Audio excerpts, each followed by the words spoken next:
à toutes et à tous et bienvenue dans cette nouvelle vidéo de la série d'Halloween. Et aujourd'hui je vais vous parler d'un événement littéraire qui a eu lieu le 19 et le 20 octobre 2024 et qui s'appelle le Festival Sans Nom. Le Festival Sans Nom, qu'est-ce que c'est? C'est un événement littéraire qui a lieu tous les ans.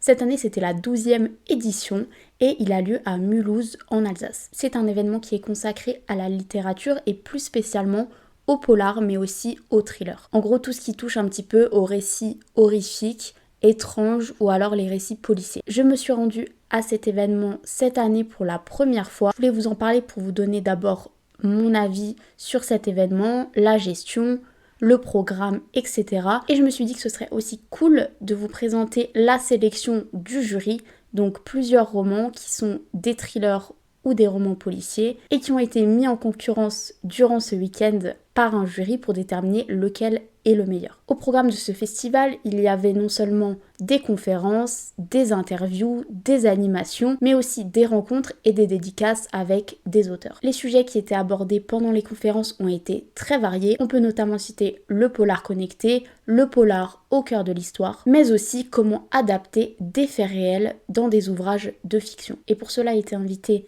évidemment des auteurs, mais aussi des spécialistes du monde du livre ou du monde de la criminologie. Les auteurs présents, il y en avait environ une quarantaine. Je vous affiche la liste juste ici. Il y a des noms qui sont très connus et d'autres un petit peu moins. Plusieurs concours ont été organisés, notamment un concours d'écriture à destination des collégiens de la ville de Mulhouse. On avait aussi le prix des lecteurs de bibliothèque, un prix de la photographie et un prix littéraire. Pour le grand prix littéraire, je vais d'abord vous présenter le gagnant. Il s'agit du roman Souffre de Nicolas Druard. Alors, petite précision, ce livre-là et les livres que je vais vous présenter ensuite, je ne les ai pas lus. Donc, je vais vous présenter le résumé et vous dire ce que ça m'évoque et si je pourrais ou non les lire à l'avenir. Et comme ça vous permet à vous d'avoir aussi une liste de recommandations dans le domaine du polar ou du thriller. Dans Souffre, il est question d'une légende urbaine autour de l'homme allumette, un homme qui déclencherait des incendies aux quatre coins de la ville. Mais ça, on est libre d'y croire ou non. Et s'il y a bien une personne qui n'y croit pas du tout, c'est bien l'inspecteur de police qui va être le héros de notre histoire. Il s'appelle Antoine Aubert, il est très cartésien. Malheureusement, un jour, plusieurs adolescentes vont être assassinées et les rumeurs disent que c'est le fameux homme allumette qui est le meurtrier. L'affaire est assez violente et Aubert ne veut absolument pas qu'elle s'ébruite dans la ville. Il veut résoudre le mystère rapidement et lui-même.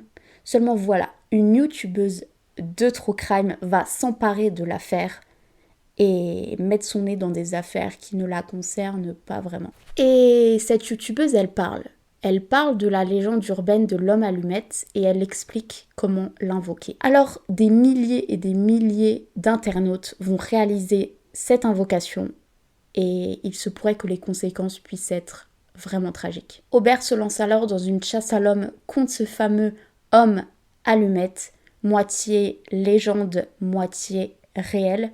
Mais c'est assez dur de traquer un fantôme pareil.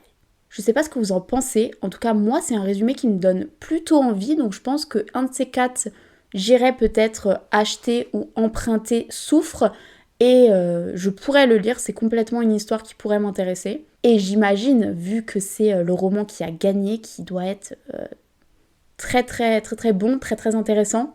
Même si les autres ont l'air tout aussi intéressants. Voilà, c'est pas parce que c'est le gagnant que c'est forcément le meilleur et qui conviendra à tout le monde. En tout cas, c'est celui qui a été choisi par le jury.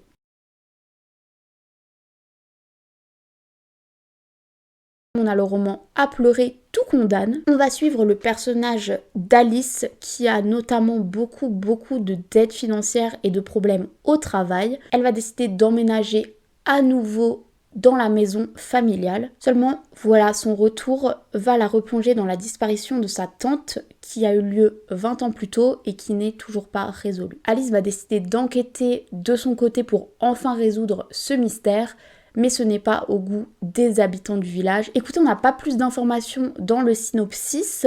J'avoue que c'est une histoire qui est assez classique en soi. Il n'y a pas l'air d'avoir de grandes fantaisie ni d'originalité. Mais ça veut pas dire que l'histoire est mal construite et que l'enquête n'est pas intéressante. Je ne pense pas que c'est un livre que je vais lire prochainement. Je le garde en tête, je le note.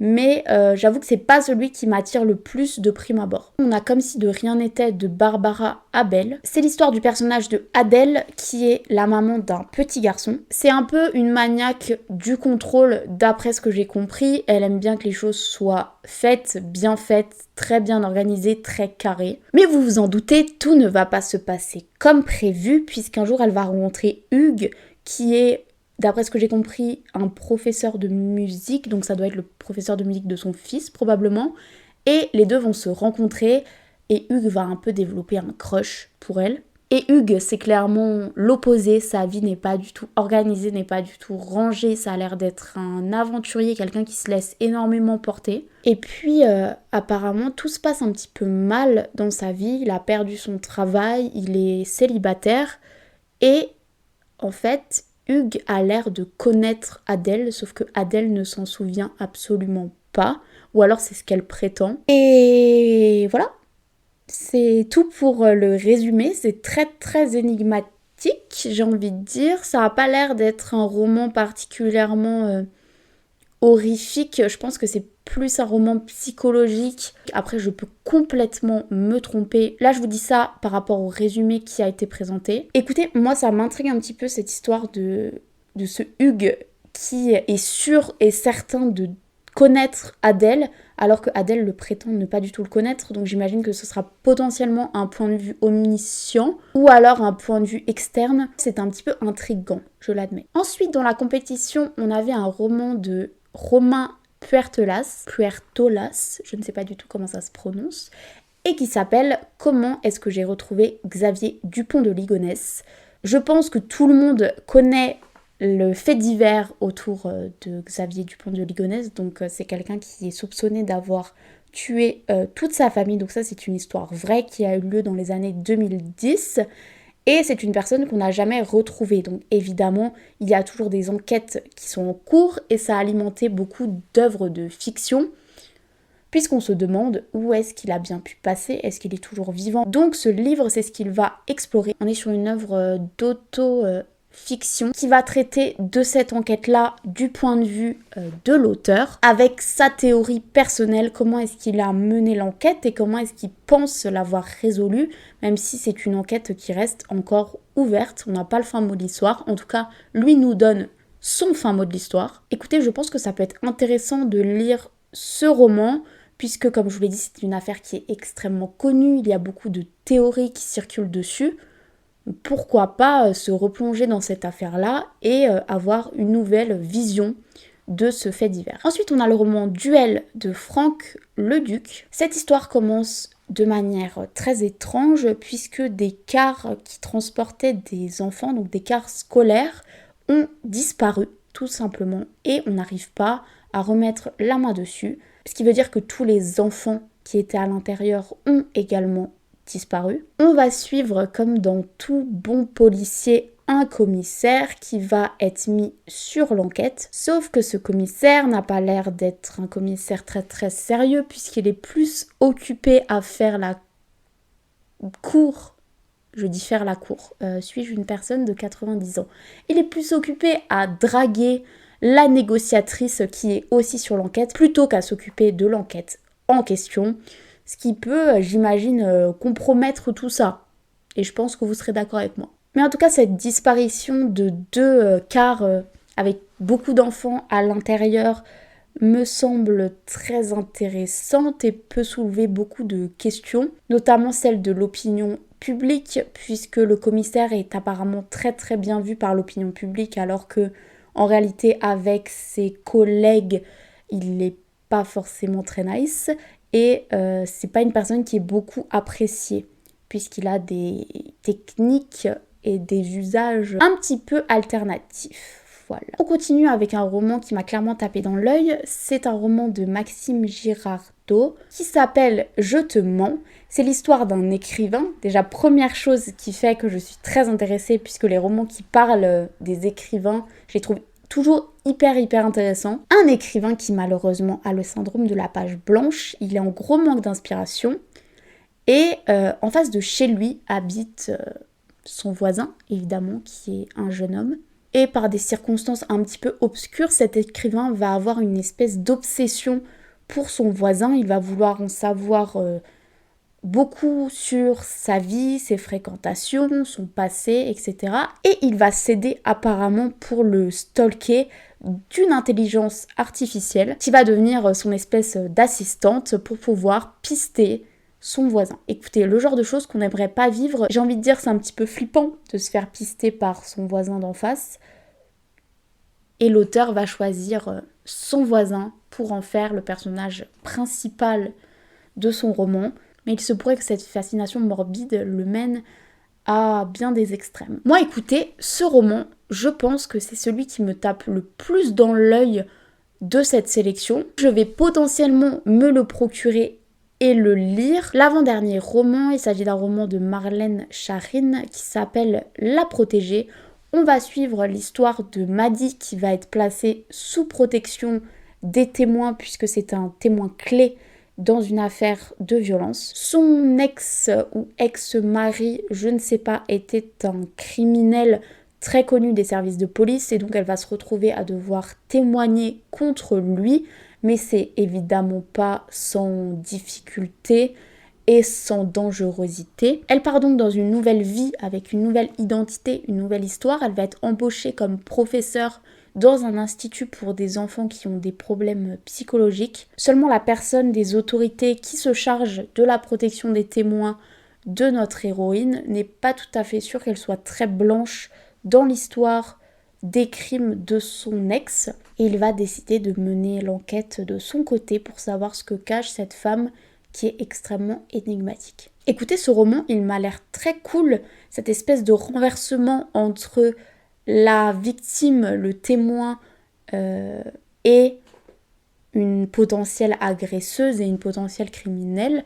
C'est une question qui peut être extrêmement intéressante à traiter. On va aborder aussi à travers le métier de l'héroïne de la santé mentale et je pense que ça peut être très intéressant d'avoir le point de vue d'une prof qui doit travailler avec ces enfants-là. On passe au dernier roman de cette sélection. Il s'agit de Izzy a disparu et c'est un roman de Bruce Ben-Amran. Et là, on va être encore une fois dans le true crime et dans le monde d'internet, puisqu'on va traiter de la disparition de Izzy, qui est une influenceuse aux milliers et aux milliers d'abonnés qui va disparaître du jour au lendemain. Et cette disparition, elle va être très prise au sérieux par tous ses abonnés, tous les internautes qui vont se mettre à mener l'enquête sur cette fameuse disparition. Sauf que ces enquêteurs d'internet vont se mettre sur la route des véritables enquêteurs et les conséquences pourraient être funestes. Ça a l'air très sympa et je trouve ça très intéressant que les auteurs de polars et de policiers, quand ils écrivent des romans dans notre époque, se saisissent des enjeux d'internet. Je vous ai présenté tous les romans de la sélection, s'il y en a certains qui vous intéressent, n'hésitez pas à vous les procurer et à me redire sous cette vidéo ce que vous en avez pensé. Comme je vous l'ai dit, je n'ai pas lu et je n'ai pas acheté les romans de la sélection, mais j'en ai acheté 2 autres qui sont juste ici. Attention sur ce livre-là, il y a un avertissement, apparemment c'est un roman qui est extrêmement graphique et extrêmement violent, donc à ne pas mettre dans toutes les mains. Je vous conseille aussi pour les autres romans que j'ai mentionnés avant de regarder s'il n'y a pas un avertissement ou des trigger warnings qui pourraient potentiellement vous heurter, il faut faire attention avec ce qu'on lit quand même. J'ai acheté donc le roman Sentinelle, en plus j'ai eu le droit à ma petite dédicace à l'intérieur, donc en tant que fan de littérature et de lecture, avoir un roman dédicacé ça rajoute tout de suite du cachet, donc j'ai hâte de le découvrir et de vous en parler. Et le deuxième, il s'agit d'un recueil de nouvelles qui s'appelle Drôle de crime en Alsace, et ce que j'ai trouvé intéressant c'est que les histoires se déroulent donc en Alsace, évidemment c'est écrit, mais c'est aussi écrit uniquement par des auteurs qui sont alsaciens. Et comme je vous l'ai dit, moi je suis alsacienne et quelque peu patriote aussi, donc j'avoue j'aime bien découvrir des auteurs et avoir des histoires qui se passent dans ma région que j'adore. En tout cas, je suis très contente d'avoir acheté ces 2 livres-là, d'avoir pu rencontrer plusieurs auteurs aussi avec qui j'ai pu échanger et discuter sur leurs romans à eux, mais aussi sur le genre du policier, du thriller, du polar. En ce qui concerne l'organisation du festival, écoutez, ça s'est super bien passé. J'ai trouvé ça très très bien organisé. Les bénévoles étaient très très gentil. Le programme des conférences était hyper intéressant, hyper varié et riche. Ça fait du bien de voir des événements littéraires en Alsace qui sont aussi reconnus au niveau national. Écoutez, si vous êtes fan de true crime, d'enquête ou alors des genres littéraires, du thriller, du policier, je pense que vous devriez l'année prochaine venir au Festival Sans Nom. C'est très très sympa. C'est aussi à taille humaine. Il y a du monde, il y a du passage évidemment, mais on n'est pas sur les gros salons où on se marche dessus, etc. Ça circule bien, on peut bien discuter avec les auteurs. Après, il y en a forcément qui sont plus connus que d'autres et du coup qui sont très réquisitionnés. Mais dans l'ensemble, c'est un endroit où on peut partager la passion de la littérature, découvrir des nouveaux romans, des nouveaux auteurs. Et écoutez, on ne dit pas non pour ça. Voilà, c'est tout ce que j'avais à dire sur le Festival Sans Nom. J'espère que cette vidéo vous a plu. Si vous l'avez aimée, n'hésitez pas à la liker, à la commenter, à la partager. Le site du Festival Sans Nom sera en barre d'infos si vous voulez faire vos propres recherches. En attendant la prochaine vidéo, je vous souhaite de bonnes lectures, une bonne soirée ou une bonne journée et je vous dis à bientôt. Salut!